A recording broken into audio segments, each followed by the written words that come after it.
Hey everyone, I basically want to come and do another short video showing you all exactly what I displayed to my class, the Punnett square.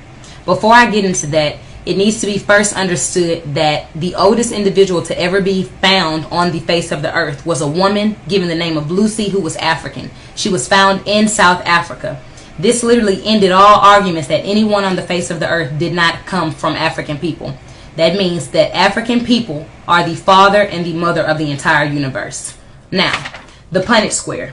This is what a Punnett square is. This is what we use in science to display genes and genotype. This right here is 5 groups of people, the 5 groups of people of color. You have the black, who is the African, the brown, who is considered the Middle Eastern, the red, who is considered the Native American or the Latin. You have the yellow, who's considered the Asian, and the white, who's considered the European, just to keep it simple. Now, these 2 big X's display the African, because we are genetically dominant. Anyone that doesn't understand that black people are genetically dominant is a person that has first been miseducated on themselves. We've been taught to think that we're inferior, but the science behind it is all black people are genetically dominant. Now, the 2 small X's are white people, recessive. White people are a recessive gene. That means that when they have children with a black man or a black woman, all of the children will have the recessive allele masked by the dominant allele. So when you look at Thandie Newton from Norbit, she has a British father and a Nigerian mother, but she still displays blackness because blackness is dominant. When you look at Barack Obama, who has a Kenyan father and a white mother, he will still be black because black is the masker of his white. It's literally dominant. The same thing goes for Tiger Woods. So literally, anytime a black has a child with the brown, the child is now black. Black has a child with the red, the child is black. Yellow, white, the exact same thing. This is where racism comes in. White people are literally 16 to 18% of the entire world population, making them the minority. The thing about whiteness is it's a recessive gene. So you literally have to have two white parents in order to be white.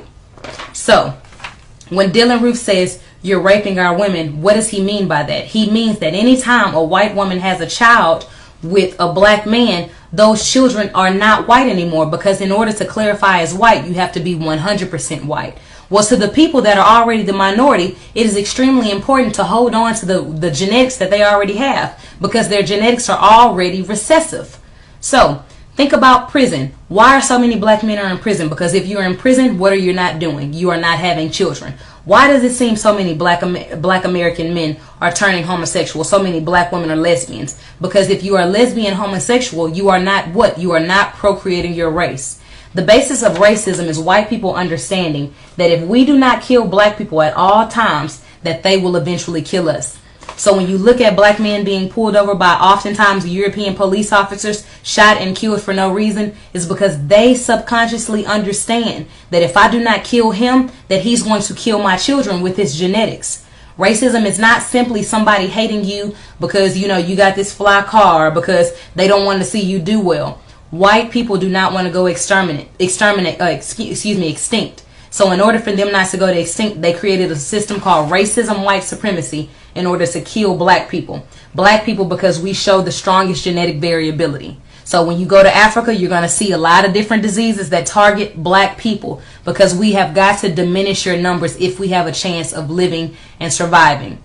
This is the reality of racism. So we've been taught to hate our skin, we've been taught to hate our lips, we've been taught to hate our wide noses, we've been taught to hate everything about blackness, because really we're dominantly strong. Think about Venus and Serena Williams dominating in tennis. Think about Tiger Woods dominating in golf. Think about all of the amazing, basketball players that have played in the NBA, amazing NFL players. The majority of those individuals, if not always, are people of African descent, are black people. That's not coincidental, because we are genetically strong. We are genetically stronger than any individual on the entire face of the earth, and the European knows that. So if he wants to live for the next 200 years and have blue-eyed, blonde-haired children, then that means unfortunately he has to kill us. Understand, overstand, wake up, love being black. Bye.